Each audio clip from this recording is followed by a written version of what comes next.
David with EV World News, where we talk about electric vehicles, clean energy, and the stock markets. And I am back today on a Wednesday with our founder and chief editor, Bill Moore. How's it going, Bill? Fine, thank you. As you pointed out earlier, I decided to get rid of the goatee after having that for many years, and I'm now clean shaven. There So we go. There we go. And just a different no, look. yes, yeah, yeah, yeah. Yesterday I was. We didn't do the podcast because I attended the Omaha Airport Authority board meeting, which was interesting, and they are, we are under like a number of different airports around the country are involved in major expansion and remodeling, and so we got to see kind of the status of that.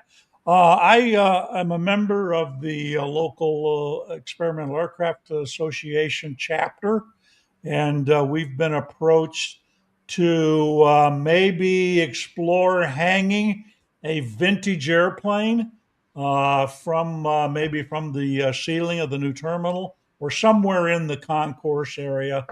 And so we were exploring that possibility, and that's why I wasn't here yesterday. That's why we skipped it, so I could do some research at Omaha's fantastic new library. I don't know if you've been down to that the new library down on 72nd and Dodge, but that is awesome. They've got, a retrieval system that takes, you call the book you want, and this thing goes into this library of, that's all stored within a, how is this? Anyway, within a system where it goes and it grabs the books you want and delivers them to you. It just, if you want to learn how to do all kinds of things from laser printing to 3D printing, they've got all that equipment there. It's just, it's incredible. So well done, Omaha. I'm proud of you. Owen has an interesting question here. How much water do you figure we waste on shaving versus AI? Well, that's definitely a question for AI to determine, saying how much water we use for shaving versus okay, whatever. Shaving with the tap running can use 1,200 to 2,500 times more water than a single AI. I do not have the tap running. I fill the thing with about a half gallon of hot water, and I use that. And anyway, I do not use running water when I shave. Yeah, a single AI prompt uses about a tablespoon of water. That's okay. All right. Well, that's it. That whole AI thing is really a fascinating. We're getting all of the reactions from the public and political moves on that. I'm not quite sure what to make of that. I mean, it's important. I'm happy that we have it. It makes some respects my job easier.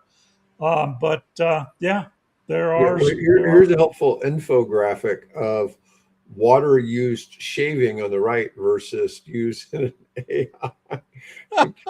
Now, if you're depending on how many times you're shaving a week, this is if you're shaving 3 times a week. If you shaved 7 times a week, it doesn't really. If you only shaved one time a week, might be a little better. Maybe 2 or 3 times a week at most. Yeah, and this is assuming you're using 10 prompts a day and only shaving 1 time per week. Yeah, this is your water usage. So I think AI is off the hook for that one. Yeah, probably. So, yeah. So let's not make it a habit to start shaving again. Okay. And you see, we all become what's the group, the band that had the long ZZ Top. Yeah, EVs, ZZ Top, the long. We all become ZZ Tops, right? Yeah, there you go. Yeah, apparently, being clean shaven, it uses more water than AI. So anybody who's making fun of AI, you better have a beard. So, anyways, all right. Germany hits a historic milestone. Germany's electric vehicles overtake gas and diesel for the first time. 84,057 battery electric vehicles sold in Germany in June 26, up 78% year over year. Now, what was it, 2-3 years ago? They took away all the EV incentives. Well, almost. I found out there are actually several incentives that are still in place, but Hmm. they're nothing like what we had over here with the, $7,500 and all that kind of thing. There are a few still in place, but they're really modest. Yeah, it was the first time that it's passed up gasoline and diesel, and Germany is the birthplace of the automobile. Yeah. So, that's a And the pretty big interesting deal. thing is that the number is pure electric. This Hmm. is not combining electrics and hybrids or plug-in hybrids. This is pure I battery got you. electrics. So the top model, the Model Of Y course, by Tesla, Model Y. still number one, um, followed by the Volkswagen ID.3 and two Skoda EVs. Yep. Is Skoda a German brand? Yeah, Skoda is actually well, I don't know. We used to say Czech. I don't know if I Okay. don't. But since the two countries separate, I don't know what's what. But anyway, they are owned by Volkswagen, and so technically they share, probably engineering and different things like that. But yeah, it's interesting. The way down the list are BMW and Audi and those guys. I mean, it's interesting how that shakes out. But twice as many Model Ys were bought in Germany as the next best one, which is the Volkswagen ID.3. Yeah. Yeah, it's interesting since Germany invented the car that they've now had EVs pass up gas powered trains. So, Yeah, but that automobile was ran on what? It didn't run on petroleum. It ran on biofuel. oh, interesting. It originally ran on biofuel, Hmm. and I think it was peanut oil or something crazy Well, like that. it's interesting because in the whatchamacallit, in the waste to energy and the renewable fuels and all of that, they're Right. all almost all technologies the Germans created back in like the 1930s and stuff like that. Well, there was an incentive because Germany had no access to oil. No. The whole idea of the original, my theory, the Hmm. original, what was the famous train that ran from Germany down to Istanbul? Oh, come on, the Orient Orient Express, right? Express. The original purpose of building that train line down into Iraq, which was what the ultimate destination was to bring the oil out of Iraq and bring it up to Germany, to sort of bypass the British control of the Persian Gulf area and the oil in Iran. Hmm. Hmm. Did not know that. Did not know that. All right, let's see. Let's move on to some Tesla news. Tesla delivers stunning quarter two results, then the stock tanks. You always got to wonder how good news makes things go sideways. Um, Rubber tree moment coming soon. You never know. You never know. Um, oh, hey, Bobby. Yeah, thanks for Thank you. Yeah, we've coming had on. sort of schedules that didn't quite line up here the last couple of Yeah, weeks. so So Bill and I have been trying to do our episode on either Tuesdays or Wednesdays, and now I'm doing the Friday show with Mike, or doing Mike's show on Fridays. And but we've had just odd conflicts the last couple of weeks. I was out of town last week, was part of it, and the week before that, Mike was out of town, and we've had some challenges. Bill's been at some political rallies and hmm um, other things. So we've all been busy with things. Anyways, Tesla sold 480,000 vehicles in quarter two, beating their Wall Street expectations of 406,000. 80 or 74,000 extra. That's almost like 16% more than expected. Yet the stock dropped 7.5% on the news, despite fantastic delivery numbers, the worst single day fall since July of 25. Two consecutive quarters of growth after 2 years of declining sales. recovery driven by Middle East geopolitical tensions, spiking gas prices. Um, it really makes you wonder what actually drove Tesla stock price down. I see people in one of the WhatsApp groups I'm in there. They're constantly sending out little polls to the group. It's like, where do you think the SpaceX price is going to end up in the next few months? Yeah, that's been a wow. What are they down 30%, something like that? Let's see. SpaceX? Yeah. So they went live at 135, I think. They're at 121 now, so now they're below IPO price. Yeah. They've Yep. gone down almost 2% today. Yeah, and Tesla being at 377. I mean, they were in the upper 400s not that long ago. Yeah. Yeah, so I guess it's just hard to kind of speculate. Lucid's number bounces around all the time. Oh, But you look here, the only one that's up so far has been Ford. Ford's up a little bit. Nvidia's up a little bit. I guess you just never know. yeah, that's kind of the going and Fusion is coming. up. So, I don't know that I've heard anything about Fusion being up. I haven't seen any really spectacular news on Fusion in the last yeah. couple of months. I mean, Yeah, it's kind of. new scales down a tad. Nanonuclear is up a tad. I like what Nano does. Nano is not one that people talk about much. That they're trying to do a little too much, I think, um, overall in their theories. But they bought at a discount, or I should say, a fire sale, a bunch of technology from Ultra Safe Nuclear, which had Mm, invested hundreds of millions for it, and they spent like $20 million to acquire the technology. There was two technologies. One was their fuels from Ultra Safe, and that was bought by like Standard Nuclear, who went public last week.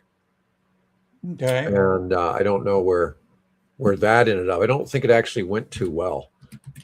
Um, let's see where it went. It went public last week at like $12.50, and now it's down to $9.22. So it hasn't done that well for being out for only middle of the month, I guess. Okay. But it just right away it dropped, so it didn't do that great. So A lot of it, are they a fusion or a fission so they're fission, play? but they're making fuel. They're a fuel Okay. maker, so Okay. they're taking the uranium to it. And to me, this would seem like the best place to be invested in. Okay, because whoever wins in the space is going to need fuel, and there's such a huge shortage of fuel. You would think that companies like Standard Nuclear would be the obvious ones to invest in. But we've had a couple of others that I've talked about in the past that they're in the same space. They're really in the fuel space, and they've just not done that well. And so I just never really know what to think. We see that like we're going to move on Yeah, to. no confidence in the technology. I don't think so. I mean, given all of well, I don't know. Is it also a reflection of? I think there's some downward trend in the AI space, and of course, AI is that's what they're looking at as the future of their power source. Yeah, I think one of the things that's hitting back is that things just aren't moving as quickly as people would like in the nuclear space, which has always been the case. Yeah, yeah. Ever It's since always nuclear 20. It's became always a thing. 25 years off. Yeah, everything always seems like it's too far in the future. Yeah. There was some things that Trump wanted to happen by July 4th. Um, was it Valor that went critical? So there was a startup that Yes. went critical, meaning Yeah. they were able to successfully fire up a reactor. And it was the first time a startup has ever successfully fired up a reactor. And I thought that was, an interesting space. And they're looking at building smaller um, reactors. And, we'll see where that goes. But it's interesting. Yeah, but fusion just it's one of those things. It's like, can they commercialize it? That's the question. People feel they're going to be able to get to a point where they can commercialize it, and then they're just not quite there yet. Fusion obviously offers if they could scale down fusion into smaller reactors, because like the one at Lawrence Livermore is bigger than a football field. And it's not really so much. It's not a traditional reactor per se. It's like this big thing of lasers shooting and then making the beam smaller and smaller, reflecting the beam until it hits a certain point. It's at 70 million degrees Yeah, to yeah. to Then fire use. something and pellet in there of some kind. Yeah, they fire a deuterium and a tritium atom together, and the laser has to hit it precisely to fuse them together, and it creates energy. And And this on the San Andreas Fault. yeah, there you go. Yeah, they're going to light it up. Yeah, Yeah, because we've had enough, here with what the last couple of weeks, we've had a bunch of earthquake swarms. From out in there was one just yesterday out around Trinidad Tobago again, and then there was another one off the western coast of Guatemala, I think. yeah. One of the things kind of funny when you hear some of the ideas in technology, you hear about molten salt, thorium, and all these other things as Right. coolant for reactors, and these things are solids to you and I normally, but they're running so hot in these things that they technically everything could be a They're liquid if it's they're heated up liquid, enough, right? yeah. And even in the fusion case, the surrounding concrete cools the reactor too fast. Okay, it's really kind of funny because you really have to have it get to that 70 million degree thing And to make the stay reactor there. work. Well, it Yeah. doesn't stay there for long. It's like a tenth of a second, Yeah. but um, everything around it cools it off. Doesn't matter what it is. Oh, Even well, the sure. concrete is acting as a coolant, and Yeah, you I mean, consider the temperature gradient, right? You've yeah, got something at 70 million degrees and something that is what, maybe ambient temperature of 75 degrees in California, right, you know? yeah, yeah. Everything is like an ice cube being Yeah, dropped into the fusion reaction and cooling it off. yeah, And as soon as it cools off, you've got no more reaction. yeah. So, that's kind of funny. Yeah, but fusion's going to be a thing. It's not a matter of if; it's a matter of when and how. When, yeah. Although I just posted a link to a story, I didn't really take too deep a look at it. That this particular article was saying it's now possible to tap into geothermal anywhere.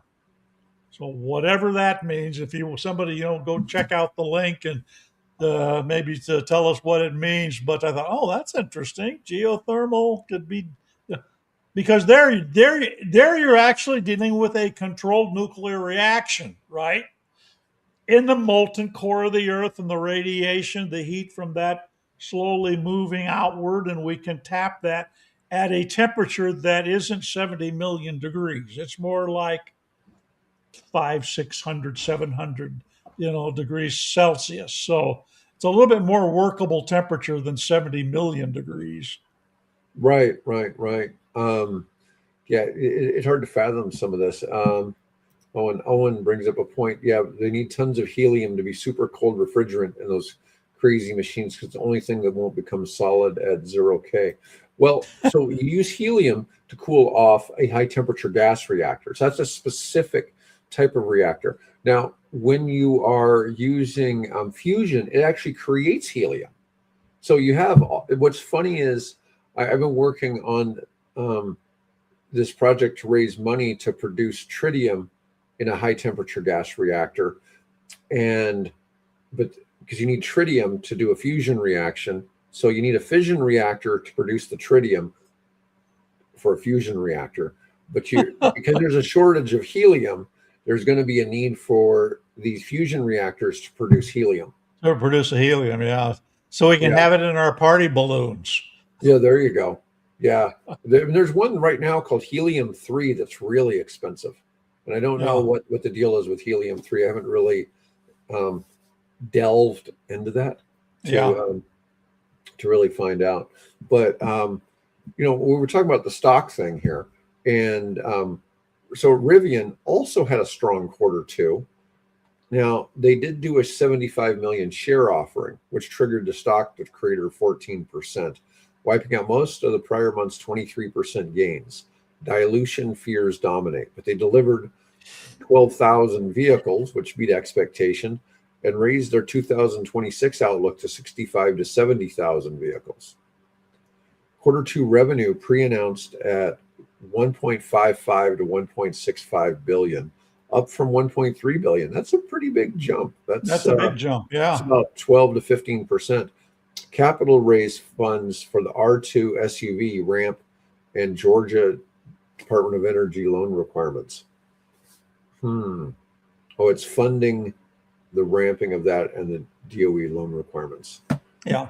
Great operational progress, but need cash to scale. Let's see. All right. Bloomberg NEF cuts long-term EV outlook. U.S. and China slowdown. 23 million EVs expected globally in 26, which would be up 11% from the previous year. But long-term outlook downgraded for the second straight year. China is currently 63% of global EV sales, ceiling maturation and stricter incentive eligibility. U.S. sales are down 19% after the federal tax credit rollback and IRA scale back. Some emerging markets, though. Singapore is at 50%. Vietnam's at 39%. That's a surprising one. Thailand's at 27%. Turkey at 22%. And these are all driven by Chinese brands. Yep. Yeah, you might. We were going to maybe save this the last, but we could, plug it right now. The lead story. I watched this video today from 2-Bit Da Vinci. It's a channel that talks about energy and EVs and things, and they did a analysis, about 30-minute long analysis of the Chinese EV market and the U.S. EV market and global view of it. And I was impressed enough. I made that our lead editor's pick story just before we came on the air. So if you're looking for some, I think, good insight into what's going on with respect to U.S. and its tariffs and basically embargoing any car that has Chinese, communication technology built into it. I strongly encourage you to go watch the video. It's really very informative, and it's a top story, and it links over to their YouTube channel. All right, and we got more weird news. Lucid's new CEO is shaking up leadership after missing quarter two targets. Wall Street had expected Lucid to deliver 5,000 vehicles. They only delivered 3,953, so right under 4,000, yet they produced 4,700. So they produced about 800 more vehicles than they actually delivered to customers in quarter two.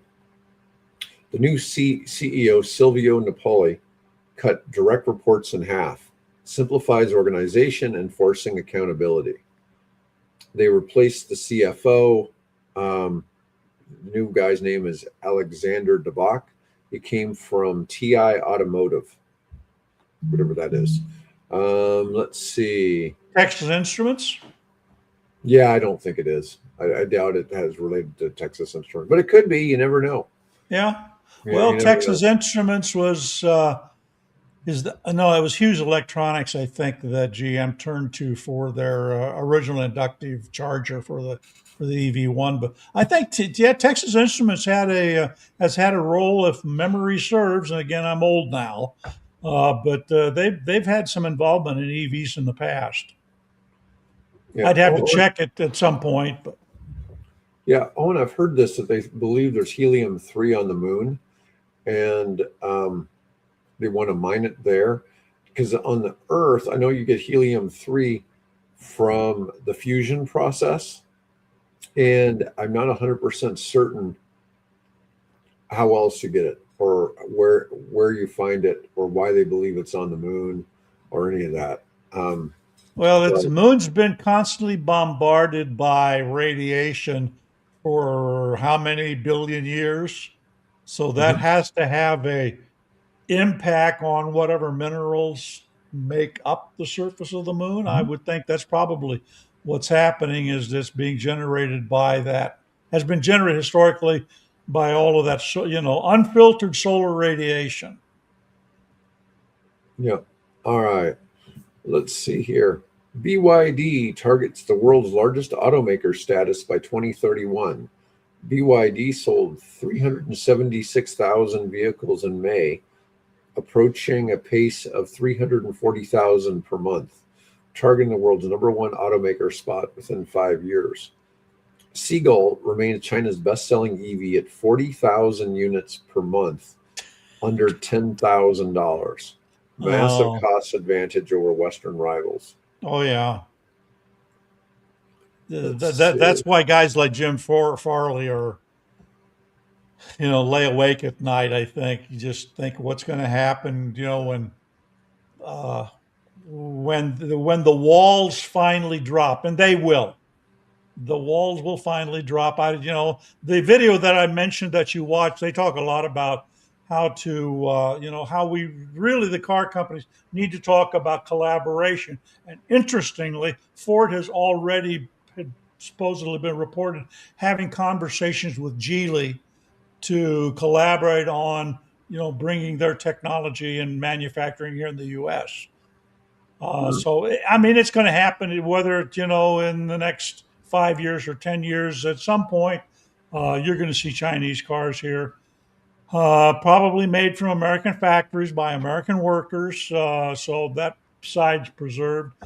But, engineering and all that advances probably take place, in China. How we get around we'll probably do a TikTok, right? You can have the electronics made in China, but the electronics have to talk to U.S. servers, right? That kind of a thing. So there will be ways to, I'm sure that we'll get around it, and maybe even just a change in the administrations will encourage some of that. So I don't know. I don't know if I want to be in the part of the UAW at this point. I think there's going to be some changes coming. I hope good ones. Going to have to be. I mean, I don't think making EVs requires as many workers.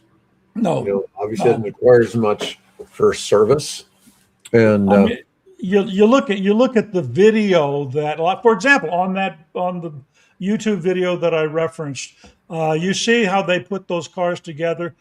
You don't see any people. They're just no, big, massive arms moving in and out and putting stuff in. I mean, there are humans in the process, but fraction you I don't would see them. assume of, yeah, fraction.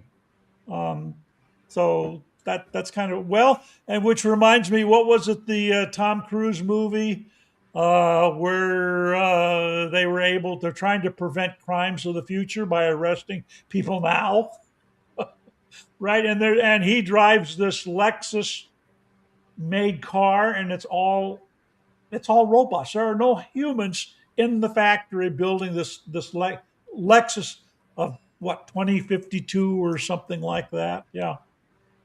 Doesn't seem that far fetched. No, not anymore. It doesn't. All right, nuclear energy getting bipartisan boost for grid stabilization. Minnesota lawmakers have agreed to study nuclear plants. The mayor of Memphis, Tennessee, is exploring nuclear for clean, reliable energy. It's interesting. I keep seeing more crap about the XAI data centers that are in the Memphis market, and they're, Yeah. people complaining about their gas turbines and all What that. and something like 60 turbines I to don't, I power don't know if that it's that thing? many, but there's more than one facility. I think there might be two or three facilities. So it's not Yeah. just the one. But I remember the first one on President's Island having 14 turbines, and that's a lot of power. If those are 25 megawatt turbines, that would be 350 megawatts. Yeah. That's a lot of power. That's a And a lot lot of and a power. lot of and a lot of pollution. Hmm. And the funny thing is, they're now renting that compute power to someone else, so they're not even Oh, using it themselves. I can't remember if it's I think it's Anthropic is renting it. Oh, okay. Yeah. Um, let's see.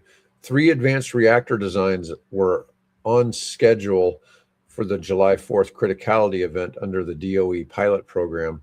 Over $1 billion raised in largest nuclear energy fundraising round. Bipartisan support and new tax credits driving nuclear. Um, let's see.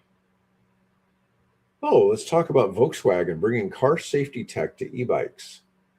Oh, Yeah, that was a that's minority an report. interesting. Yeah, that's an interesting. So what the company is called N Plus. They are an e-bike maker, and they have introduced now technology to basically create a field around the bicycle so that the person riding the bicycle is completely aware, video wise as well as I think electronically with lidar. I think to know what's happening around them and particularly behind them when you're on the road. Um, so that's they. I think you can also buy. I think it's AR glasses, Okay. that augmented reality glasses as part of the various pieces you can add to this. Expensive. Yeah, they're My my my $5,300. my very first car that I personally purchased was about the price of what this bicycle goes for in Germany. So Oh, it's wow. $5,700, something like that. Yeah. LED That- brake and turn signals, crash detecting smart helmet, AR smart glasses integration, yep. radar blind spot detection, and handlebar display for cyclists. Yep. That's a lot of stuff. I'd be more worried about getting my bike stolen. Well, yeah, you'd obviously you have, but then again, I bet there's probably an app Yeah. The bike somewhere that'll probably tell you where the bike is and who has it. And, the bike probably pedal itself home. oh yeah, I mean we actually now have self-pedaling erect bicycles Oh, wow. that they just they're electric and they pedal and they stay with nobody on board. They self-balance themselves. It's awesome.